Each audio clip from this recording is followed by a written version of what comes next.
tarde, boa noite, pessoal. Seja bem-vindo a mais um episódio aqui do SagaCast. Eu sou Franklin Jefferson, psicólogo do esporte, e é um prazer de bater um papo super legal com o fisioterapeuta Felipe Reis para falar um pouco sobre fisioterapia no contexto esportivo. Felipe, muito obrigado por ter aceitado esse convite aqui. Eu já acompanho seu trabalho há algum tempo aí, principalmente voltado para o público do basquete. Eu acho que o papo vai ser show de bola e, cara, muito feliz mesmo de ter aceitado aí, seguido um espaço na sua agenda para a gente conversar um pouquinho hoje.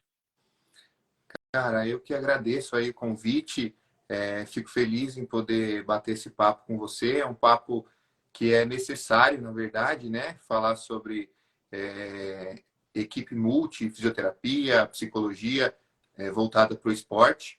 E eu fico muito feliz que você me convidou. Espero que eu corresponda a todas as expectativas aí.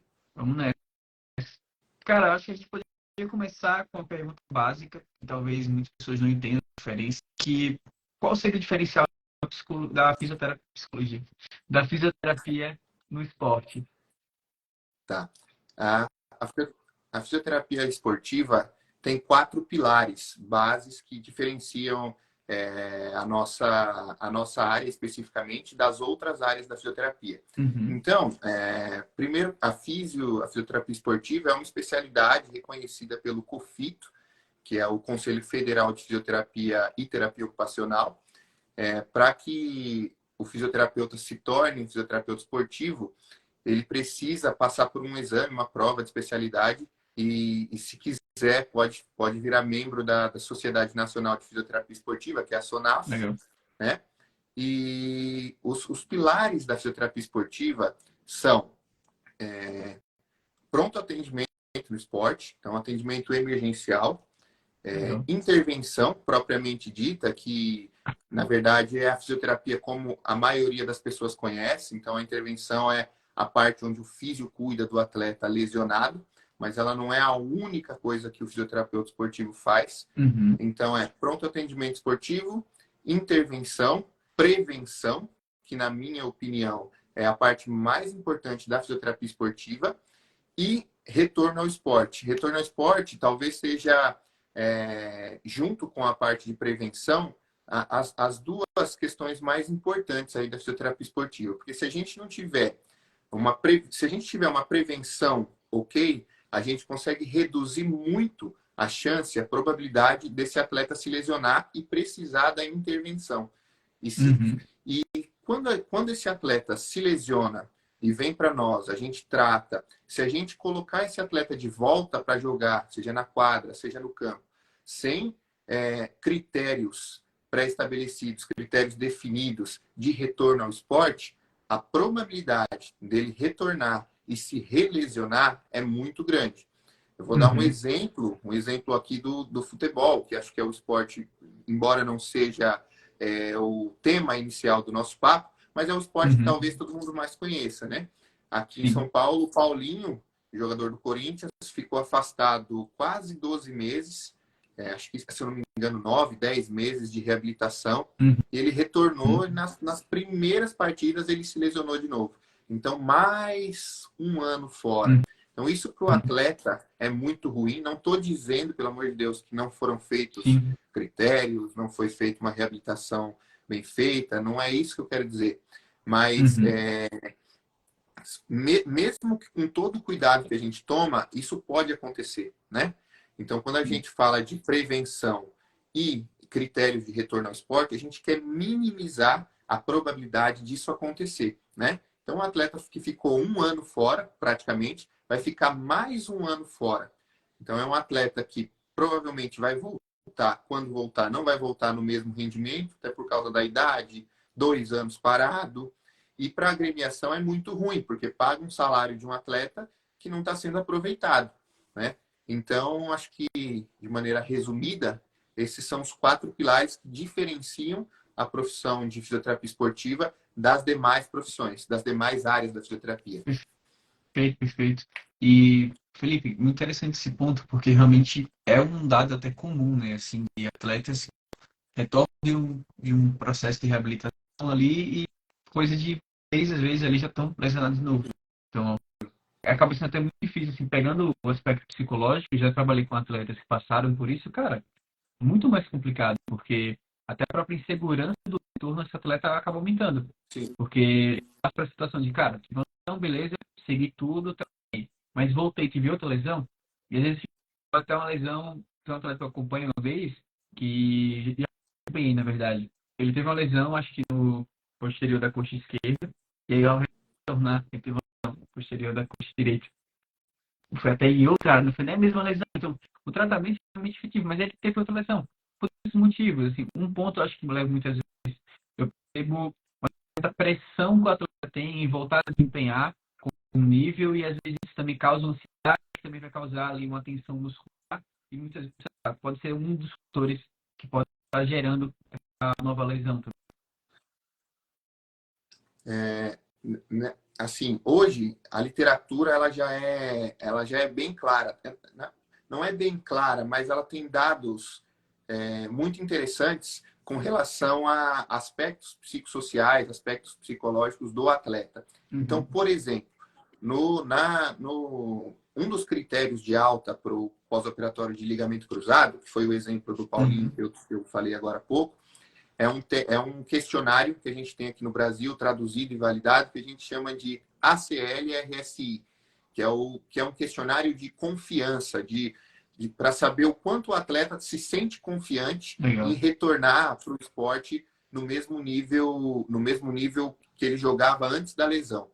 E esse questionário ele tem uma nota de corte, se eu não me engano, ela é de 70, 75 para o atleta retornar aos treinos e de 90, 93, se eu não me engano, para o atleta poder voltar a jogar. Então, por quê? Por que esse questionário existe? Como que ele foi validado? Os pesquisadores perceberam que o atleta, quando ele não está com um nível de confiança, com um nível de confiança propriamente dito alto, e ele retorna mesmo assim, a chance dele se relesionar aumenta. Então, quanto maior o nível de confiança desse atleta, menor a probabilidade dele se relesionar também. Então, isso vai de encontro com o que você falou. Então, não só hoje, não só o aspecto físico, não só o atleta já está forte, o atleta já está sem dor, então já pode colocar ele na quadra, pode colocar ele no campo. Não, não é assim. Como que está a cabeça desse atleta, né? Você deu um exemplo de um atleta que você acompanhou, que lesionou a coxa esquerda e retornou e lesionou a direita. Eu estou com um atleta, um amigo, que veio de um ano também de reabilitação de LCA no joelho esquerdo, se eu não me engano, e retornou e agora, após 6 meses, num jogo essa semana, lesionou o LCA direito. Então, assim, eu imagino como esteja o aspecto psicológico dele, porque o nosso, da comissão, ficou arrasado. E são coisas que a gente toma tanto cuidado para pôr o atleta de volta na quadra com o joelho lesionado, e aí acabou que ele lesionou o outro, sabe? Então, assim, e aí acho que entra agora, vai fazer a cirurgia, vai fazer a reabilitação, mas eu acho que a parte do psicólogo do esporte é extremamente importante para esse atleta. Sim, perfeito. Até voltando para um ponto da sua resposta anterior, eu lembro uma vez que eu estava numa palestra que tinha um fisioterapeuta esportivo, e aí ele perguntaram assim, quando você vai acompanhar um jogo e não tem nenhuma lesão, tipo, você acha que o dia foi perdido? Ele, pelo contrário, eu gosto de quando eu vou acompanhar uma competição e eu nem trabalho, porque assim, mostra que o trabalho de competição foi excelente, assim, pelo menos ele trouxe isso, foi bem engraçado, né? Porque realmente, às vezes, assim, vou acompanhar um jogo, não teve nada. Pronto, é isso, vou para casa e aí acabou. Esse é o objetivo. A ideia é que não tenha realmente lesão, né? A gente está Exato. lá preparado para atender da melhor maneira possível, mas a gente torce para que não tenha lesão, tanto de um lado, de um grupo, quanto do outro, do adversário também, né? Quanto mais lesões tiver no jogo, pior fica o espetáculo no meu ponto de vista, né? Sim, com certeza. Perfeito. Mas, Felipe, qual você acredita que seja, talvez, as maiores dificuldades dentro do seu trabalho hoje com a fisioterapia esportiva? Cara, bom, vamos lá. Dificuldades que a gente tem. O que eu vejo bastante, que eu acho que é complicado, são crenças que os atletas têm, muitas vezes que vêm de ex-atletas que jogaram com eles, que treinaram com eles, ou às vezes vêm de outros clubes por onde o atleta passou. Então, por exemplo, eu tenho colegas que perguntam assim, mas eu fazia kinesiotape lá para prevenir lesão, né? E você não tem aqui? Eu falo, não tenho. E aí tento explicar que isso não vai ajudar, não é tão legal, que tem coisas melhores para a gente fazer. Mas às vezes o atleta ele está tão acostumado a fazer aquilo que é difícil para eu conseguir criar um vínculo com ele, passar confiança para ele, falar, olha, você não precisa disso. O que você precisa é fortalecimento, o que você precisa é melhorar a sua parte cardiovascular, o que você precisa é se alimentar melhor, o que você precisa é dormir melhor, descansar, o que você precisa é tentar melhorar algum aspecto técnico, tático, que você está com dificuldade. Isso é que vai prevenir lesão. Não é uma fita colorida que você põe. Não é um copinho que suga e deixa uma marquinha lá que vai prevenir lesão, né? Só que assim, eu entendo também que não só o atleta, mas o ser humano em geral, a gente é condicionado a querer soluções rápidas, soluções práticas, soluções fáceis. Então, por exemplo, o que é melhor? Eu treinar toda a minha musculatura intrínseca do pé, meus estabilizadores de tornozelo, eu fazer musculação, me alimentar direito, dormir melhor, eu ter um tempo para eu refletir, relaxar, ou eu colocar lá um tênis mais caro, um tênis melhor. O que vai ser melhor para eu prevenir lesão? Naturalmente, o atleta vai optar pelo tênis, não só o atleta, né? O ser humano em geral. Junto tudo isso, junto com estratégias de marketing fortes, principalmente de quem trabalha com pseudociência, cara, faz com que as pessoas queiram optar por isso. E às vezes acabam deixando um pouco de lado o que realmente é eficaz, né? Porque não tem mágica, não tem fórmula mágica, né? É o trabalho do dia a dia. Eu acho que essa é a minha maior dificuldade dentro da fisioterapia em geral e da fisioterapia esportiva também. Não, muito bom, muito bom. Porque até adorei essa resposta, assim. Hoje eu tenho uma estagiária hoje que trabalha comigo, que ela até é de São Paulo, e ela é da parte psicológica, só que assim, ó, tá até aqui a Maria. E tipo, ela veio de toda uma formação fisioterapeuta. Assim, ela sempre traz muito essa parte das evidências mesmo, assim, em atletas com lesões e tal. Eu acho isso muito bom, sabe? Porque mostra que existem fisioterapeutas que sabem estão fazendo ali muitas vezes, e isso é legal, principalmente quando trabalha com esporte. Porque é meio chato, tipo, às vezes o atleta, quando passa por uma lesão, ele deposita tanta confiança ali na fisioterapia, sabe? Eu já atendi casos que eu fico assim, ele, não, eu tô fazendo tal tratamento, tipo, eu tô fazendo certinho, que o fisioterapeuta tá mandando. Pô, ele tá jogando todo o sonho dele naquele tratamento.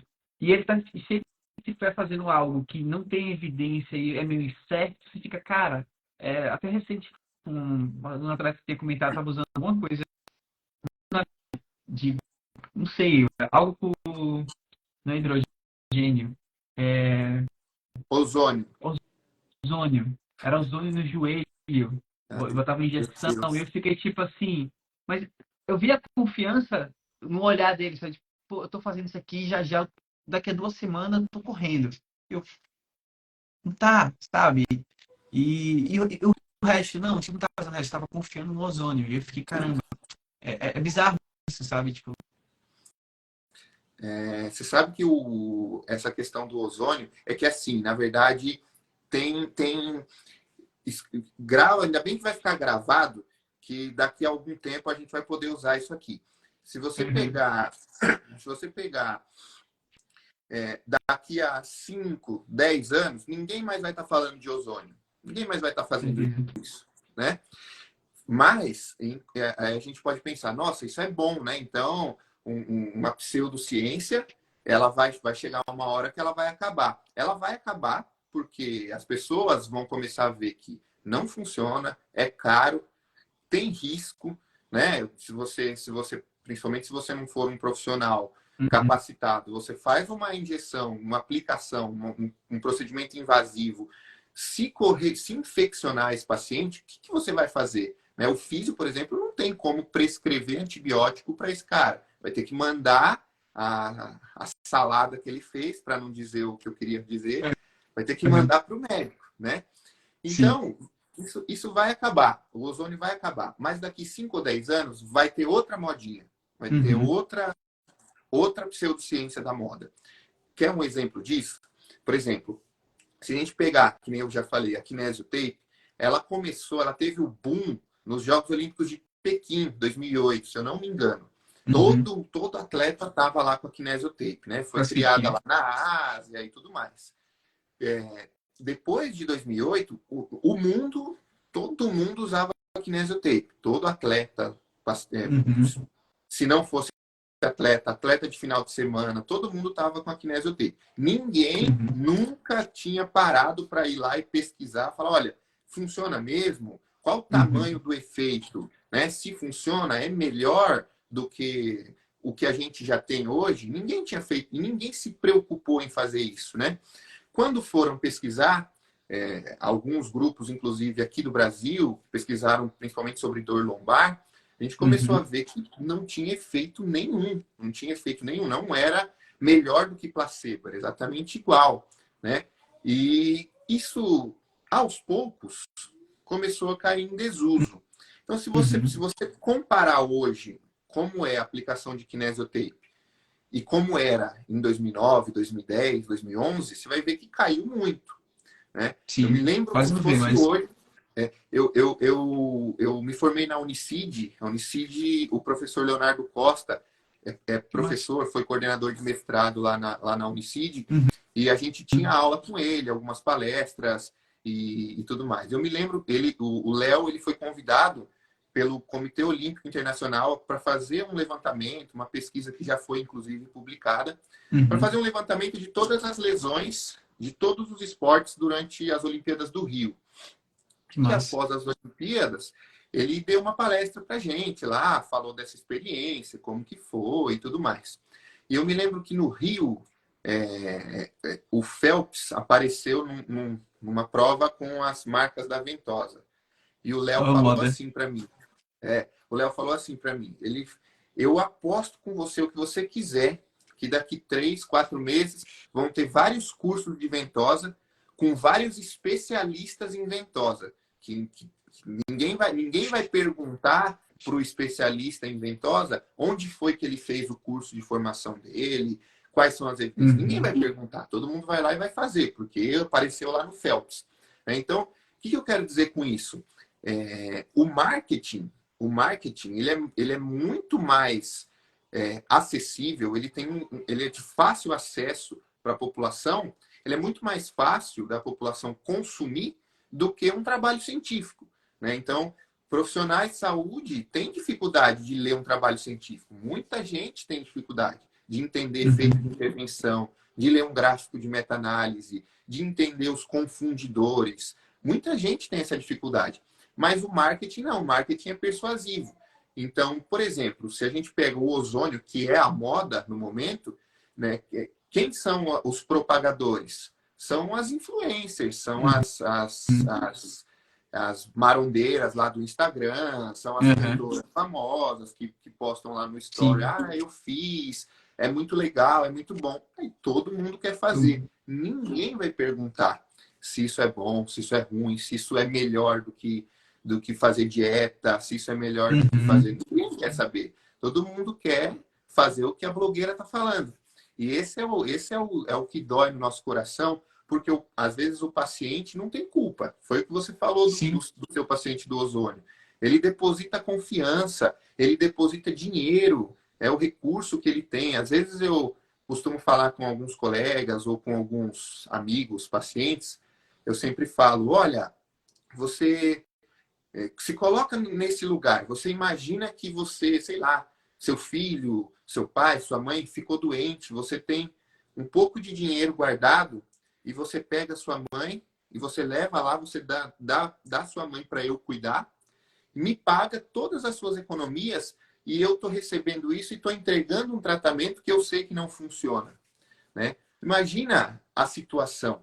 Então, às vezes, quando o colega começa a pensar, ele fala, realmente não é legal fazer o que não tem evidência, né? Não é bom fazer o que não tem evidência. E acho que assim, como o Léo Costa fala, é um trabalho de formiguinha. A gente vai tentando colocar um pouquinho de entendimento na cabeça, tanto dos pacientes quanto dos profissionais.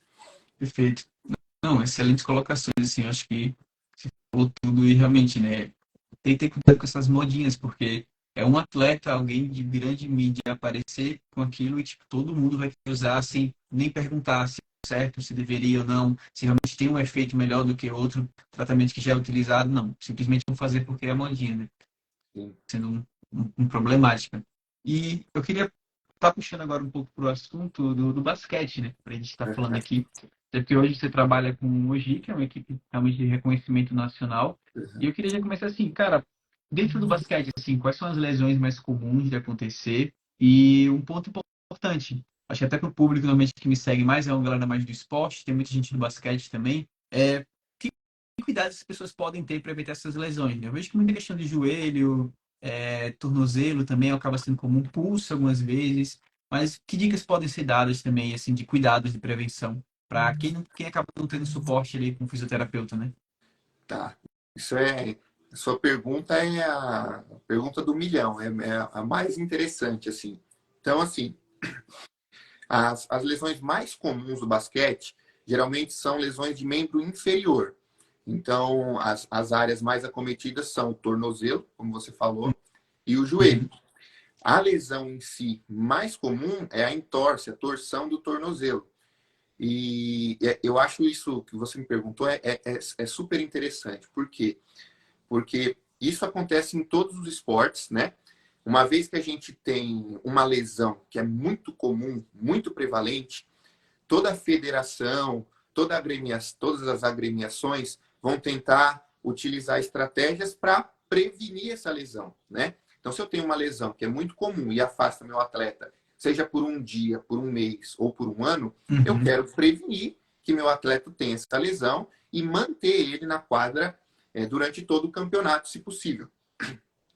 E quando a gente pega as lesões do basquete, e a gente vai tentar entender os fatores de risco, ou seja, os fatores que aumentam a chance desse atleta se lesionar ou não, a gente começa a perceber que é um pouquinho mais difícil. Por quê?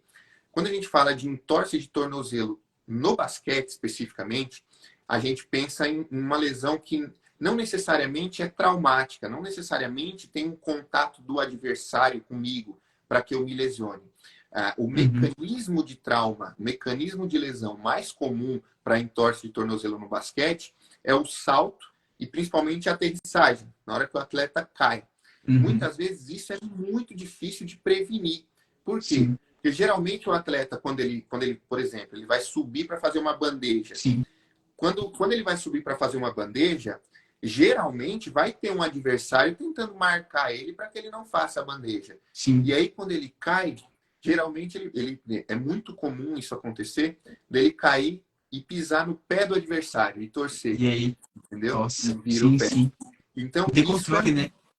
exato. E isso é muito difícil de prevenir, né? Como que a gente faz para o adversário não pisar no pé do outro num jogo onde os dois vão subir disputando ali o mesmo espaço? Sim. É muito difícil, né? Esse mesmo mecanismo, ou um mecanismo parecido com esse, é um dos causadores também da entorse de joelho. Né? A entorse de joelho, ela pode acontecer no salto e na aterrissagem, mas ela também pode acontecer, por exemplo, num movimento de giro ou de pivô, onde o atleta, principalmente, ele está com a bola e ele tem pelo menos um dos pés fixos no chão, e ele gira em cima do joelho ali, né? Isso pode acontecer, é comum também, e o atleta acabar se lesionando.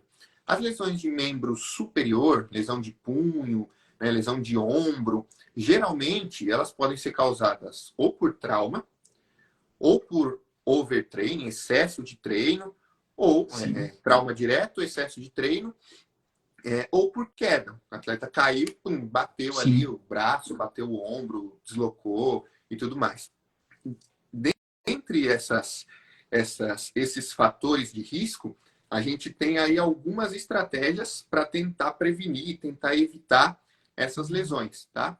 Então, assim, falando da lesão mais comum, que é o entorse de tornozelo, o que a gente costuma usar bastante?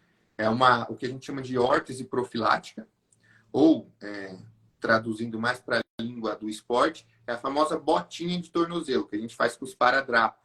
Então, a gente pega ali as estruturas do pé e tornozelo, e a gente tenta passar uma bandagem rígida, né? Então, ela não pode ser elástica, ela tem que ser rígida para tentar trazer o pé um pouco mais para a eversão, para diminuir essa chance dele virar, tá? Então, a gente tenta manter ali um suporte externo para tentar dar um nível de confiança maior para o atleta voltar e, principalmente, tentar, se porventura esse atleta acabar virando o pé, não fazer com que não seja de uma gravidade tão grande a lesão. A gente sabe hoje, na literatura, que a botinha, ou a órtese profilática, ela tem um efeito relativamente bom, mas também não é assim o padrão ouro para prevenir lesão no tornozelo, tá? O que a gente tem de prevenção a nível de antes do jogo é principalmente fortalecimento muscular dos inversores, musculatura inversora do pé. Então a gente entende, imagina que aqui está o pé. A gente entende que se o pé tiver que virar, a musculatura que protege ela tem que estar boa para puxar o pé de volta, né? Então a gente fala isso da musculatura inversora. Então, fortalecimento muscular, principalmente da musculatura inversora, uma boa amplitude de movimento de tornozelo, reduz muito o fator de risco para entorse de tornozelo e, principalmente, treino proprioceptivo. Então, o que a gente faz muito no treino proprioceptivo? Treino de equilíbrio, treino de salto, treino de aterrissagem unipodal, bipodal, né, que é com um pé só, os dois pés e tudo mais. E aí, junto a isso, a gente faz a órtese profilática, a botinha, e aí coloca o atleta para jogar. Entendi. Ó, teve uma pergunta aqui, Felipe, que eu acabei achando interessante, porque assim, o cara comentou aqui o PM curto. Estão utilizando a kinésio para estabilidade.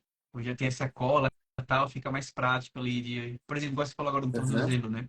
Pode ser eficaz? Já que... Olha, não é eficaz não, tá? Por vários motivos, tá?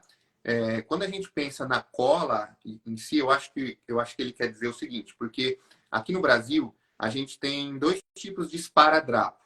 O comum da farmácia e a gente tem um esparadrapo próprio para a prática esportiva. Qual que é a diferença desses dois? O esparadrapo de farmácia, quando você cola ele direto na pele, o atleta começa a suar, em 2 minutos de aquecimento ele descola. Então acaba perdendo um pouquinho ali a função que deveria fazer o esparadrapo. Já a Kinesiotape, ela é um produto próprio para você colar na pele, né? A bandagem elástica. Então você cola, ela é resistente à água, a suor, e ela não sai. Então eu já conheço pessoas que usam esse argumento. Eu uso a kinésio porque a kinésio fica lá, eu consigo colocar e ela fica no pé. Mas a kinésio, se a gente pensar no mecanismo, no próprio material da Kinesiotape, ela é elástica. Então, se a gente tem o tornozelo e a gente passa uma Kinesiotape que é elástica e ele vira, função, né? ela não tem função de proteger ali, de deixar rígido para não virar, né? Ela vai virar junto, né? Isso eu estou falando com base em experiência, com base em vivência, mas agora falando de evidência científica propriamente dita, já foi testado Kinesiotape, né, bandagem elástica, para tentar como profilático, para tentar prevenir entorse de tornozelo. E o resultado não foi bom, né? Então, o grupo que colocava Kinesiotape no tornozelo e o grupo que não colocava, eles tinham a mesma probabilidade de se lesionar. Ou seja, não tem função para esse desfecho, tá bom? Ele acaba comentando que faz todo sentido. Realmente, né? Agora, se explicando assim, pelo fato de ser elástica, né, não tem utilidade. Sim. Interessante. Me surgiu uma pergunta aqui, Felipe, bem diferente, foi porque tem as sleeve, né? O pessoal usa. Eu fiquei curioso, assim, tipo, se tem alguma evidência, você sabe, de algo assim, relacionado principalmente a essa parte, assim, da mobilidade e tal, porque, assim, é estilosa, tal, faz parte do estilo da NBA e tudo, assim, tipo, do basquete em si, mas eu queria saber a relação, tipo assim, a evidência do uso, realmente, né? Porque eu vejo que alguns atletas comentam, assim, que deixam mais justo, tal, não deixa o movimento tão... Principalmente o da perna, né? Questão do joelho, etc. Se tem alguma evidência sobre o uso disso também, ou se não. O, só cortou do uso do que exatamente? Da sleeve, né? Que só usa no Ah, braço, da manguito. sleeve assim, eu sendo sincero, eu desconheço evidências para prevenção de lesão. O que eu entendo é assim, se você tem a sleeve com algum tipo de proteção, né? Algum tipo de, como que eu posso dizer, de material que anti-impacto, anti-choque, né? Aham. Geralmente no cotovelo, no joelho, Legal. aí sim você pode utilizar, porque vai prevenir um arranhão. O cara cai, bate o joelho ali, tem um amortecedor tal, e aí ok. Mas assim, a nível de prevenção de lesão séria, eu desconheço evidência, eu acredito que não tenha, tá? Uhum. E eu acredito também que a maioria dos atletas gostam de usar exatamente pelo estilo mesmo, né? Porque é legal, porque. É, ou, ou, ou até mesmo alguns atletas relatam que. Eu me sinto mais confiante, fica mais preso ali, É, eu é consigo bem isso que eu já ouvi performar falar melhor. mesmo. Até porque eu não sei se isso tem relação, tá? Eu imagino que tenha, mas Uhum. quando o atleta ele entra com a autoestima elevada, eu acredito que ele tem uma probabilidade, uma chance de performar melhor Sim. do que se ele entrar com a autoestima não tão elevada. Então, às vezes, eu vejo que a galera gosta de usar mesmo porque acha bonito, acha legal, faz parte Uhum. do estilo, faz parte da cultura da NBA, né? Não só a sleeve, as faixas, as Sim, ataduras de mão, né? Enfim, sim, todo aquele estilo que envolve não só a NBA, como outros esportes também, né? perfeito. Não, é um ponto interessante, porque assim, eu também já ouvi de atletas que usavam a kinese, por exemplo, e por mais que não tenha evidência, eu senti que era muito mais uma questão de, já que eu estou usando isso, eu sinto que eu não vou ter risco de sofrer do meu ombro doer, por exemplo, o pessoal usava a kinese aqui no ombro. Então, dessa forma, assim, ele não ia preocupado com o ombro, Sim, porque sim, ele sentia, assim, não estava sentindo nada, sim. mas pelo fato de estar com a kinese, aquilo fazia com que... Então, já até quebra as evidências aí, né? É um daqueles critérios de tipo de mostrar que, opa, não existe evidência nisso, é só ele achando que Sim, funciona. Eu acho que sim. talvez a swag precisa da mesma forma, assim. Que às vezes eu sinto mais justo, então eu não tenho medo de, tipo, de torcer novamente e tal. Mas nisso mesmo. Sim. Eu acho que a nível de confiança, aí tudo bem. Eu penso assim, né? Se o atleta ou se o paciente ele sabe o que ele está comprando, aí tudo Uhum, bem. Então, por exemplo, se eu quiser colocar a kinesiotape para ficar mais elegante, mais bonito, mais confiante, né? Eu acho que é legal, é melhor, mas eu sei que não vai, se eu cair, não vai prevenir lesão. Eu sei que se meu ombro tiver que luxar, ele vai luxar, a kinésio não vai impedir, meu uhum, tornozelo a mesma coisa. sim, É, se o atleta souber o que ele está comprando e mesmo assim quiser, ok. O que eu não acho legal é vender para o atleta que isso é bom, que isso vai perfeito. melhorar, que isso é legal, sendo que não vai. Uhum, Né? Então, às vezes o atleta entra com. Às vezes o atleta está até meio voltando de lesão ainda, mas ele fala: não, se o físico colocou aqui, falou que dá para ir, eu vou. E às vezes não é. E às vezes uhum, não é. Então, acho que se ele souber o que está comprando e mesmo assim quiser, vale a pena, pode usar, mas do contrário, não. Tem um perfeito. caso legal que uma vez eu fui num congresso e tinha lá um,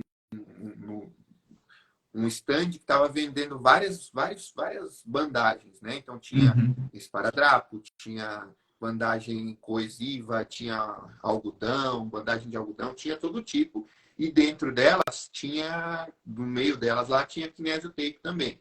Isso foi em 2015, 16, então ainda estava meio que no auge.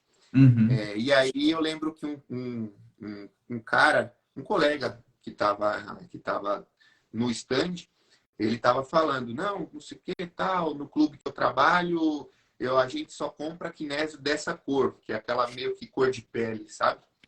Aí o outro perguntou para ele, mas por quê, né? A gente compra azul, preta, rosa, verde, de tudo que é cor lá, vem um monte. Aí ele, não, a gente só compra dessa cor porque a gente percebe que o atleta, às vezes ele não está machucado, não está com dor, não está lesionado, mas ele pede para o físio colocar aqui uma verdinha, que é para a câmera pegar e chamar a atenção, sabe?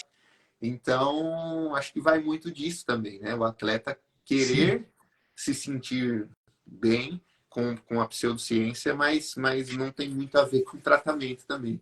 Entendi. Não, legal. Beleza. Mas interessante. E eu tenho uma pergunta aqui, que eu até tinha enviado, que era uma pergunta que eu estava bem interessado em estar fazendo, e por você ser do esporte, do basquete em si, vai ser interessante. Porque eu vi há um tempo atrás alguns comentários sobre a questão do número de lesões dos atletas da NBA, que hoje, assim, é muito difícil a gente ver jogadores que participam de todos os jogos. Se a gente volta até pouco tempo atrás, na época, por exemplo, o próprio Michael Jordan, ele tem temporadas que ele jogou os 82 jogos. E hoje é muito difícil, sei lá. Claro, o LeBron, pela idade, já tá mais complicado. Mas outros jogadores mais jovens mesmo, assim, tem muita lesão e acabam ficando sempre afastados. Então eu queria saber se... Por que, assim, mesmo com o avanço científico e tal, com, por exemplo, jogadores como o LeBron, que saiu uma matéria que ele gasta 1,5 milhão de dólares por ano para cuidar do corpo em si, para ter mais durabilidade, sempre fazendo processo de recuperação ali, diferentes tratamentos. Então eu queria entender se você tem uma explicação de esse número maior de lesões atualmente, ou se é simplesmente um dado assim aleatório que na real não se Tá? mantém. O que você perguntou é assim, extremamente bacana, porque eu também ouço falar no meio esportivo, no meio do basquete, né, que antigamente não tinha nada disso, todo mundo jogava. Antigamente não era assim, hoje em dia tem muita coisa. Mas tem dois pontos aí na sua pergunta que me chamou a atenção. O Uhum, primeiro é por que hoje é muito difícil todos os atletas jogarem os 82 jogos da uhum, temporada, eles não jogam, né? sim, E se mesmo pelo avanço da tecnologia, da medicina e da pesquisa, mesmo assim eles não conseguem. E o outro é o fato do LeBron gastar 1,5 milhão para cuidar do corpo. Então uhum, vamos começar pela primeira pergunta. certo.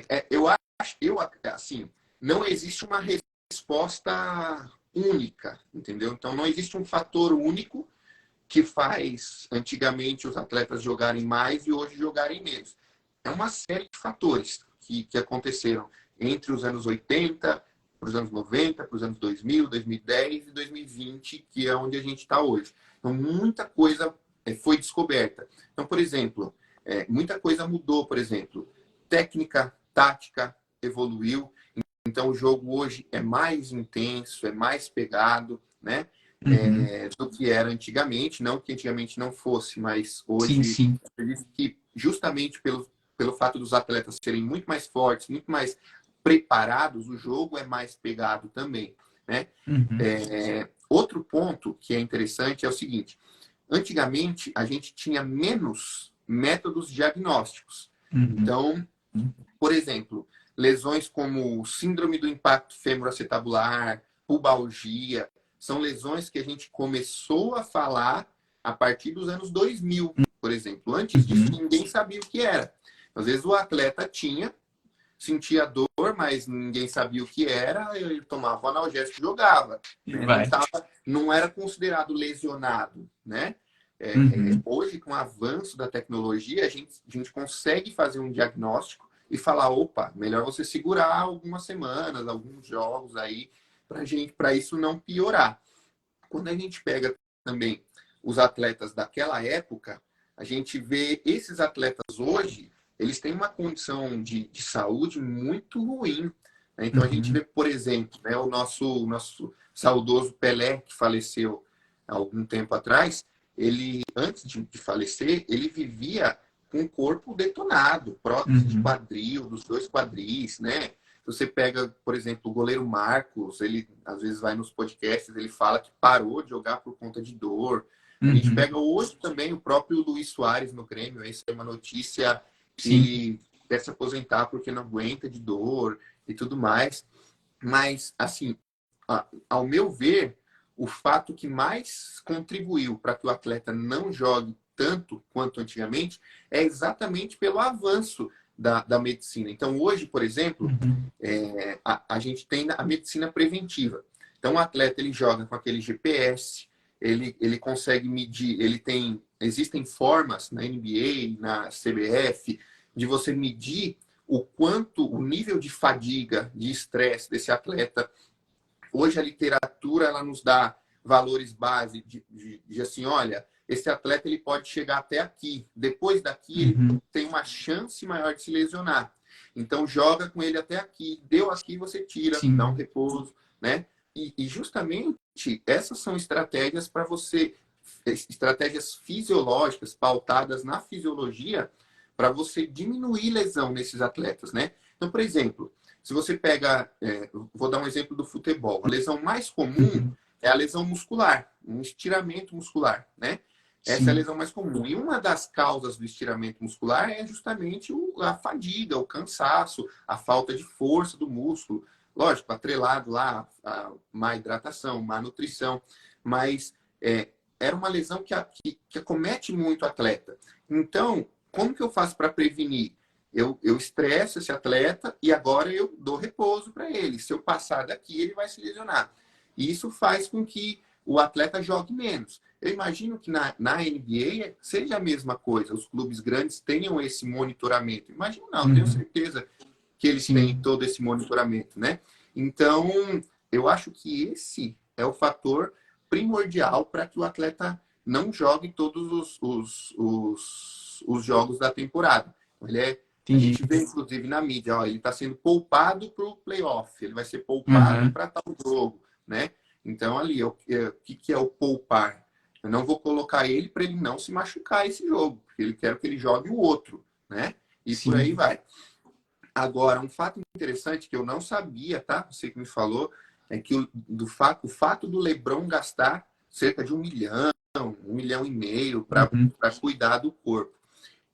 Esse fato me chama atenção porque será que é necessário 1 milhão de reais ou de dólares, né?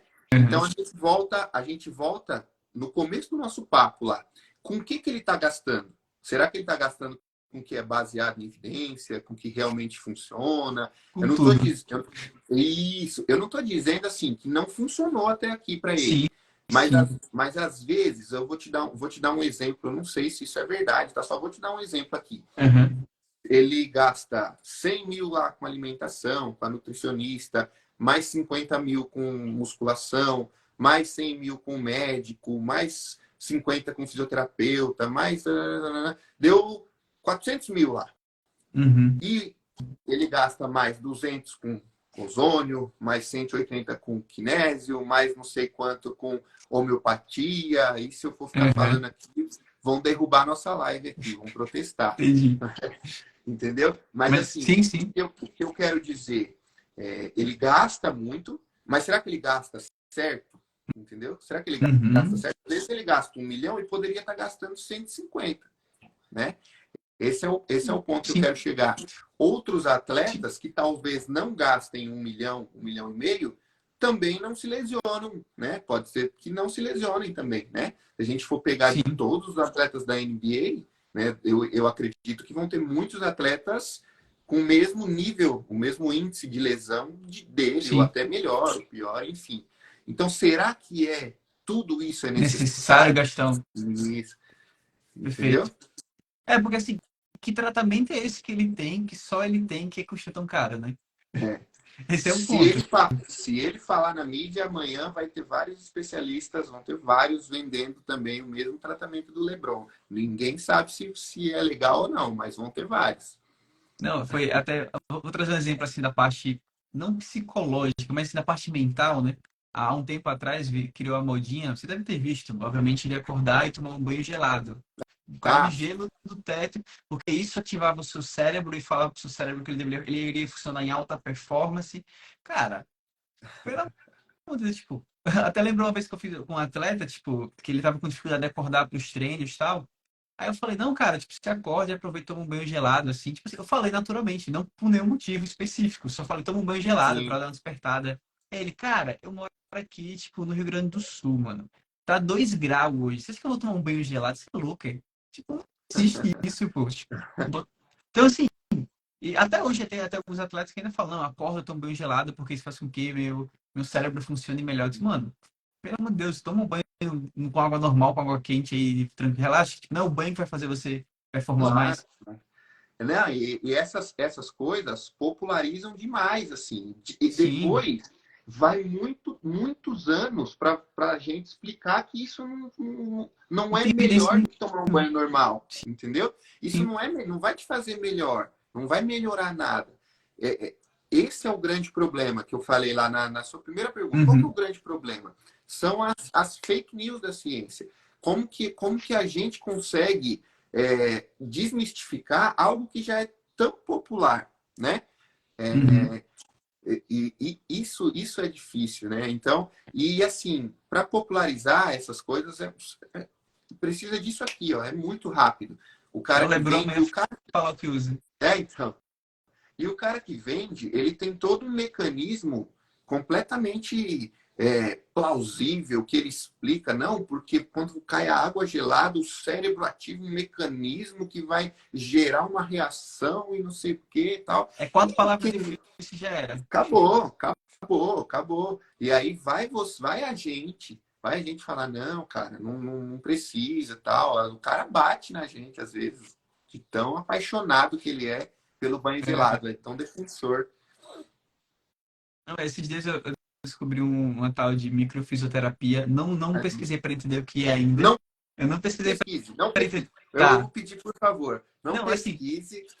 é que comentaram, alguns atletas comentaram, tal, assim, eu disse, não sei, nunca li nada, sabe? Então, é aquilo, assim, se eu não li nada, eu até prefiro muitas vezes pedir pra pessoa, assim, por mais que não seja da área, tipo, cara, você tem algum artigo aí? Me manda. Aí se a pessoa manda uma revisão sistemática ainda, eu fico, ok, vou dar uma lida. Se ela manda um estudo randomizado, eu fico meio assim. Se ela manda um estudo de caso, eu disse, não. Um estudo de caso de um artigo lá da China, sabe? Que foi testado com 10 pessoas e mostrou funcionou. Disse, uhum. É bem isso. Um estudo, super estudo, quando você vai ver o cara que fez, foi o mesmo cara que criou. Então, assim, cheio de vieses, cheio de.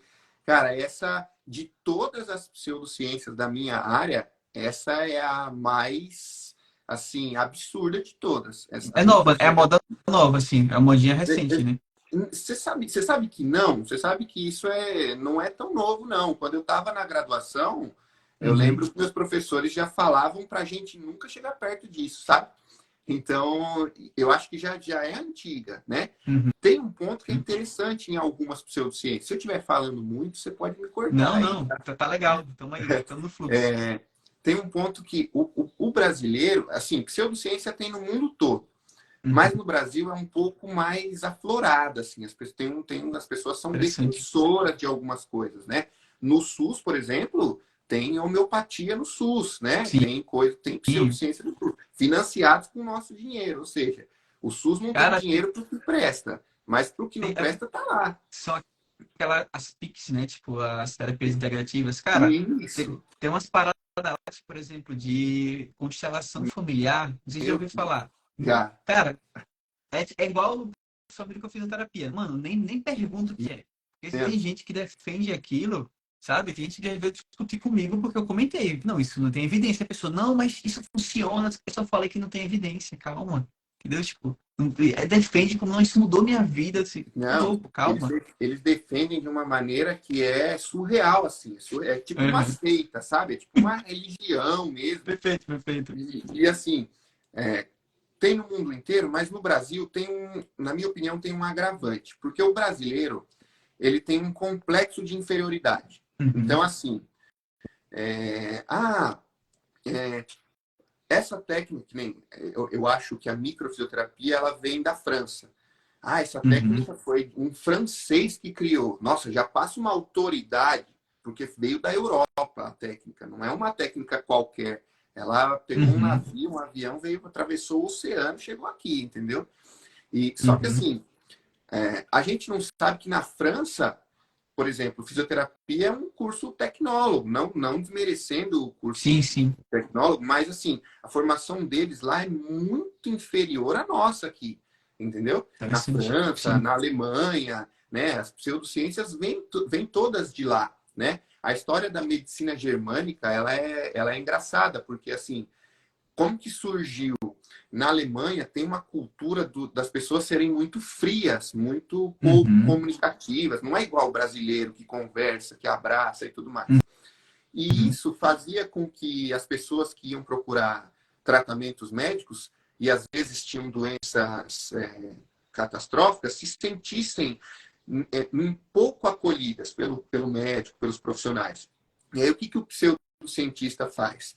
Ele cria lá uma invenção louca, uma mentira, uma nova medicina, né, como é chamada a nova medicina Uhum. germânica, e o cara recebe o paciente e simplesmente ele dá atenção, ele dá atenção para o paciente, ele senta, não, como que é o seu Sim. nome, quanto você pesa, o que você come, Uhum. qual a sua altura, quantos anos você tem, você já fez alguma cirurgia, ele faz o que o bom profissional deveria fazer, mas usando uma coisa que não é boa, sabe? Uhum. E isso cria adeptos, isso cria laços. E dentro dessa anamnese, dessa atenção bem feita, isso vai criando um vínculo com o paciente. O paciente passa a confiar no cara, né? Olha, o outro lá Sim. nem olhou na minha cara. Esse aqui está me tratando bem. E foi assim que começou a surgir essas pseudociências na Alemanha, na França, e vem para o Brasil e aqui vira uma febre. Se vem de fora, vira uma febre. Aqui, na minha área de fisioterapia, nós temos pesquisadores excelentes, referência no mundo inteiro. Os maiores pesquisadores de coluna no mundo estão aqui no Uhum. Brasil. É o professor Léo Costa, Nossa. a professora Lucila, os professores, referências mundiais em Uhum. pesquisa sobre dor, estão aqui no Brasil. O meu xará, Felipe Reis, o Ney Uhum. Mesiá, lá do Rio de Janeiro, o Léo Ávila, lá de Santa Catarina, eles estão Uhum. aqui, mas aqui ninguém conhece. Só que aí vem um cara de fora com uma técnica milagrosa que promete tratar 300 doenças, que pseudociência é assim, né? Ele nunca trata uma Sim. doença só, serve para tudo, né? E as pessoas abraçam, defendem. Então, eu acho que no Brasil tem esse Uhum. agravante, né? É, eu sinto muito, sabe, Felipe, que o público daqui, tipo assim, eles gostam de promessa, de Sim, curto prazo. O brasileiro gosta de sim, coisa rápida. Então, sim. sei lá, já vê profissionais, né, que não são psicólogos, falando que a cura sua depressão em 3 semanas. Cara, desse jeito, você tem que caminhar pra você. Em 3 semanas, tu se cura, tipo, até uma alteração que precisa de medicamento, um acompanhamento psicológico de anos, muitas vezes, ali, a depender dos casos, sabe? Tipo, medicação para dentro também, e é isso. E até mesmo você comentando, né, falando de medicação, assim, eu como psicólogo a gente não receita, mas a gente trabalha diretamente muitas vezes com psiquiatra ali. E, cara, existe muita problemática em relação a isso, às vezes, de a indústria farmacêutica, ela também está bancando as pesquisas que vão Sim, validar se tal medicamento é positivo ou não. Aí entra toda essa problemática de sim, até que ponto realmente esse medicamento é útil ou não é útil, né? sim, Então, claro, na medida do possível, um bom profissional ali da psiquiatria é aquele cara que vai realmente fazer um acolhimento, aquela doutora em si que vai fazer aquele acolhimento, vai entender o caso, vai passar uma medicação meio com um teste, ao mesmo tempo também orientar uma psicoterapia em conjunto, né? Pense em um tratamento ideal. Porque muitas vezes a pessoa, cara, chegar, eu tenho um TDAH. Já tive atleta que chegou pra mim assim, eu acho que eu tô perdendo as competições de ter um TDAH. Eu, tá, por quê? Não, é que eu vi no YouTube lá, é, aí tem um cara, um especialista, falando assim, que você tem isso, isso e isso, eu tenho TDAH. Aí eu, adivinha, dormia mal, se alimentava mal, não tinha rotina, a gente organizou tudo isso. Nunca mais falou TDAH. Era tá só vendo? nada, cara, tipo, um ajuste de rotina. Eu nem fiz muita coisa, pô. Eu só mostrei pra ele, olha, vamos fazer isso aqui.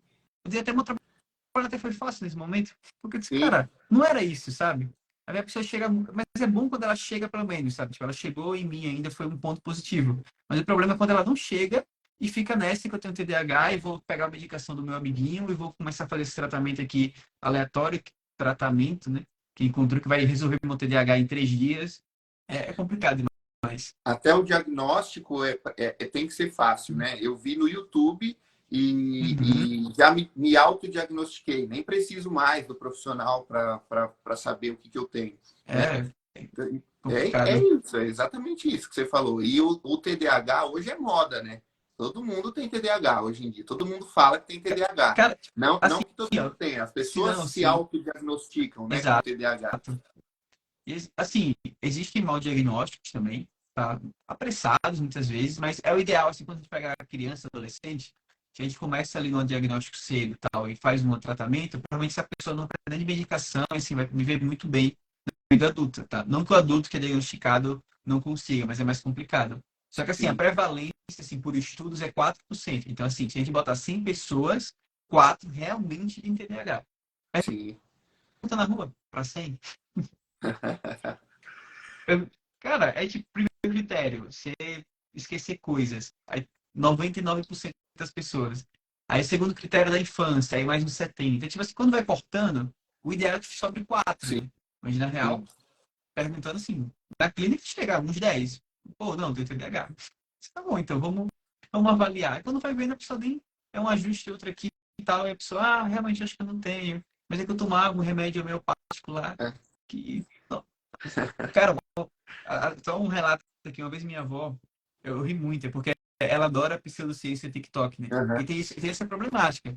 Ver uma pessoa de jaleco, já é um problema aí, no TikTok, falando: você vai pegar, vai misturar óleo de cozinha com abacate, vai passar no joelho e vai curar seu joelho.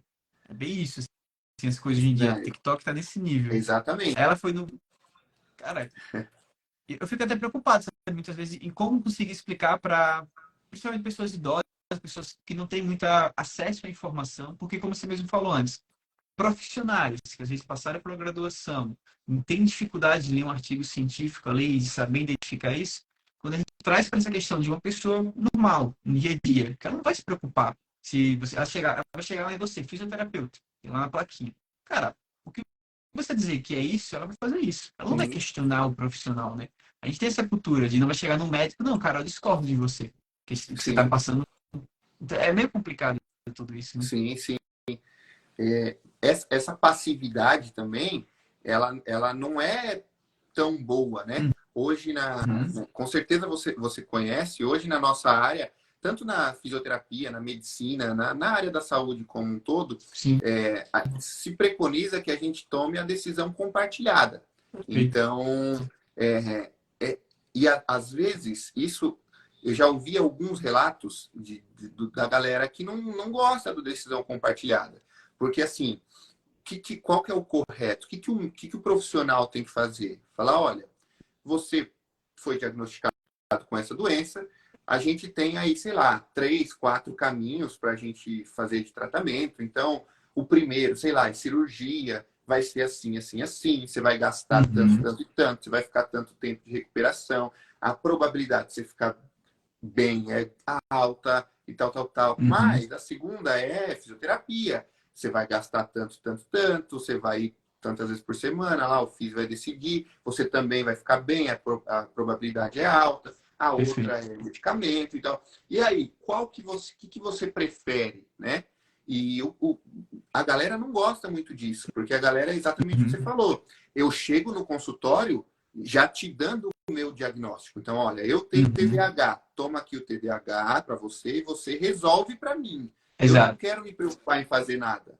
Eu quero que você resolva, né? Eu não quero melhorar minha rotina. Eu não quero fazer atividade física. Eu não quero me alimentar melhor. Eu não quero isso. Eu quero que você resolva aqui o meu TDAH.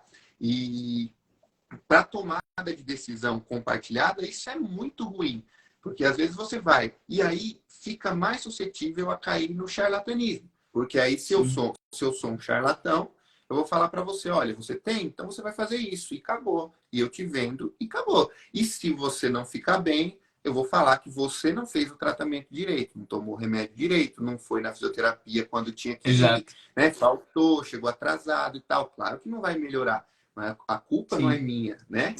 E a nível de pensar em decisão compartilhada, essa passividade é muito ruim. Né? Então, a gente ainda, enquanto sociedade, tem que evoluir bastante pensando nisso, mas isso é difícil para as pessoas saberem porque ninguém fala sobre isso. Isso não passa em lugar nenhum, né? As pessoas não entendem muito bem isso ainda, é cultural nosso, né?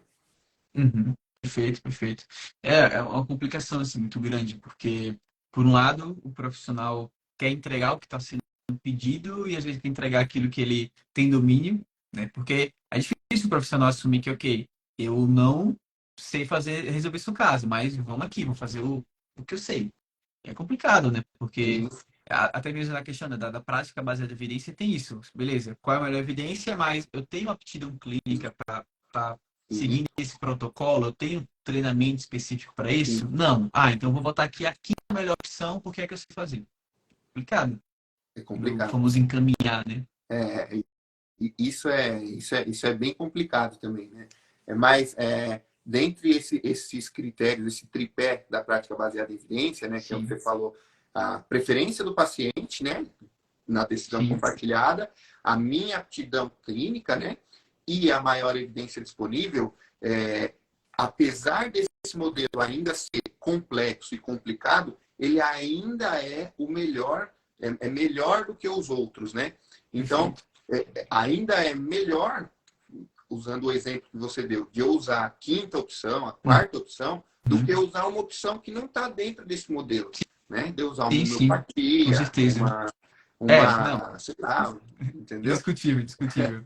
Então, dentre isso, a PPE norteia muito a gente para isso. E um dos objetivos da PPE é exatamente isso, é manter a educação continuada, né? Então, também não adiantaria se eu tenho toda a formação clínica, né? Eu sou quiroprata, osteopata, tal, blá, e eu chego para o meu paciente fala, não, eu não quero que você faça essa manobra em mim. Né? Eu estou violando o tripé de preferência do paciente. Eu vou ter que buscar outra evidência para usar com ele. Né? Então, acho que não, no futuramente, eu espero, não vai ter muito como a gente fugir do tripé da PBE. Eu acho que isso é o caminho para a gente mais para frente. Os novos profissionais estão sendo formados assim, né? Na PBE. Isso é muito bom, né? Não, é excelente, né? Porque o ponto é, o que a gente faz hoje, talvez daqui a 10 anos seja ultrapassado, já tem algum tratamento, algum protocolo diferente, que não que o que é feito hoje ficou ruim, agora virou pseudociência. Não, ainda é ciência, mas que também nos Já faz tem cada coisa vez estar melhor. estudando mais, se atualizando. Então, isso é muito bom também. Eu até gosto de vez em quando ler, tipo assim, o que está crescendo, né? Pô, o que é que está crescendo? Ah, tem tal linha ali que está desenvolvendo estudos. Ainda não tem uma evidência tão forte, porque precisa de mais estudos, mas está em desenvolvimento. Então, você já está lendo isso também, já ajuda para opa, quando chegar, aí eu tô especialista, né? Igual. Só que assim, especialista em ciência, né? Não Ótimo. no tratamento da moda. É muito bom, muito bom. Maravilha. Felipe, cara, excelente papo, assim, cara, achei incrível mesmo, assim. Ó, é bom que é final de live, normalmente o pessoal não chega até aqui na gravação, mas, cara, uma das melhores lives que eu já fiz. Real, assim, Pô, muito, muito boa obrigado. mesmo, cara. Eu achei o papo incrível também, maravilhoso. Bom, Gostei muito. Fico muito feliz de você ter me convidado. Tenho uma gratidão eterna aí pelo agradeço. espaço, pela confiança. E, cara, estou sempre à disposição. Se você precisar conversar, trocar figurinha, o que Perfeito. você precisar, eu estou aí. Tem meu telefone. E, mais uma vez, obrigado mesmo pelo espaço. Adorei o papo. É isso aí. Isso aí, cara. Tamo junto, também precisando. Tô à disposição. A galera que tá assistindo a gravação, vocês também que estão vendo aqui a live ao vivo agora, que não seguem ainda o Felipe, vão lá no perfil dele, segue, já curte lá a última publicação dele também para dar aquela intensivada aí no perfil. Ele publica uns conteúdos muito legais, ele postando também um pouco sobre o trabalho, né, dentro lá da equipe do Basquete. Então, isso é mais legal ainda. E é isso, cara. Galera também que acompanhou até agora, muitíssimo obrigado. E a gente se vê aí no próximo encontro. Valeu, Boa pessoal. noite. Obrigado. Obrigado a Valeu a todo mundo todos. aí, viu? Valeu. Tchau, tchau. Tchau, tchau.